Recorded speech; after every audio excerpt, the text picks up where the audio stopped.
بسم الله الرحمن الرحيم ألف لام را تلك آيات الكتاب وقرآن مبين ربما يود الذين كفروا لو كانوا مسلمين ذرهم يأكلوا ويتمتعوا ويلههم الأمل فسوف يعلمون وما أهلكنا من قرية إلا ولها كتاب معلوم ما تسبق من أمة أجلها وما يستأخرون وقالوا يا أيها الذي نزل عليه الذكر إنك لمجنون لو ما تأتينا بالملائكة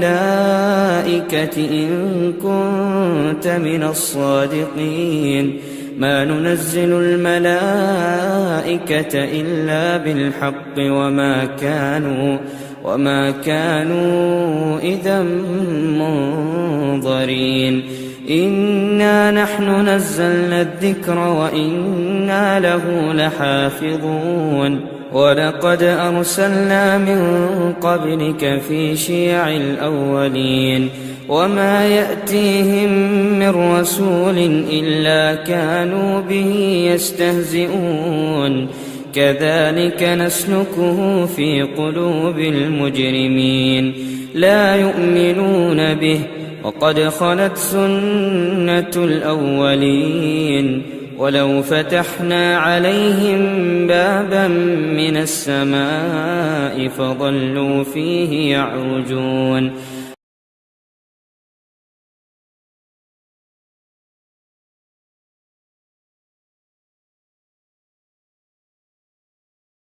بسم اللہ الرحمن الرحیم نحمدہ و نصلی علی رسولہ الکریم اما بعد. جناب اصغر امام صاحب مہدی صاحب اور دیگر علماء کرام اور مرکزی جمعیت اہل حدیث کے ذمہ داران، خواتین و حضرات، السلام علیکم. بہت اہم موضوع پر بہت صحیح وقت پر گفتگو ہو رہی ہے اور ہم یہ محسوس کرتے ہیں کہ ہمیشہ کی طرح مرکزی جمعیت اہل حدیث نے آج پھر ایک بار یہ ثابت کر دیا ہے اور ان تمام لوگوں کو جو اسلام کے تعلق سے، مسلمانوں کے تعلق سے اور خاص طریقے سے ہندوستانی مسلمانوں کے تعلق سے جو غلط قسم کے خیالات رکھتے ہیں، اس کا یہ بھرپور ایک جواب. ایسے ماحول کے اندر یہ گفتگو ہو رہی ہے کہ ایک داعش نام کی آرگنائزیشن جو کہ یہودیوں نے کریٹ کی تھی، اس کو مسلمانوں کے نام سے جوڑا گیا اور بہت عرصے تک مسلمانوں کو اس کے تعلق سے بدنام کیا جاتا رہا. لیکن عجیب اتفاق بات یہ ہے، خدا کا شکر ہے وہ تو سب دنیا جانتی ہے کہ کون کس طرح کا دہشت گردی کر رہا ہے، کون قوم کون ملک.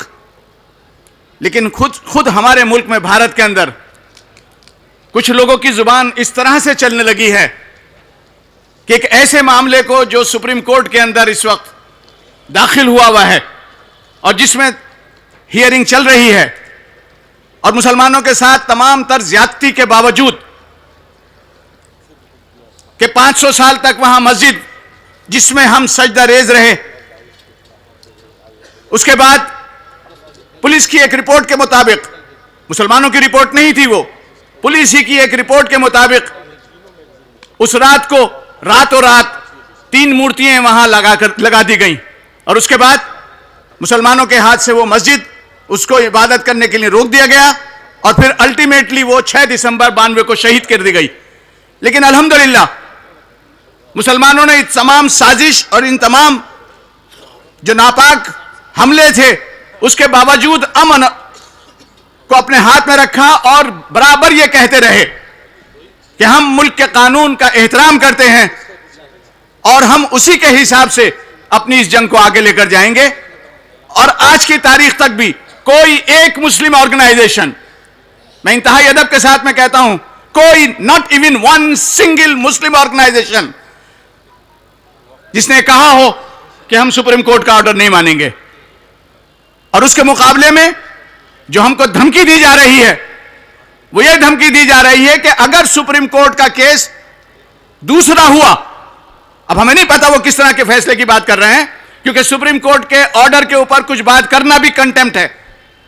خلاف قانون ہے، لیکن اس کے باوجود وہ بہت بڑے بزرگ ہیں، بہت بڑے لیڈر ہیں، اور وہ کہہ رہے ہیں کہ یہاں ملک کے اندر داعش جیسے حالات پیدا ہو جائیں گے۔ ہم اس اسٹیٹمنٹ کو اس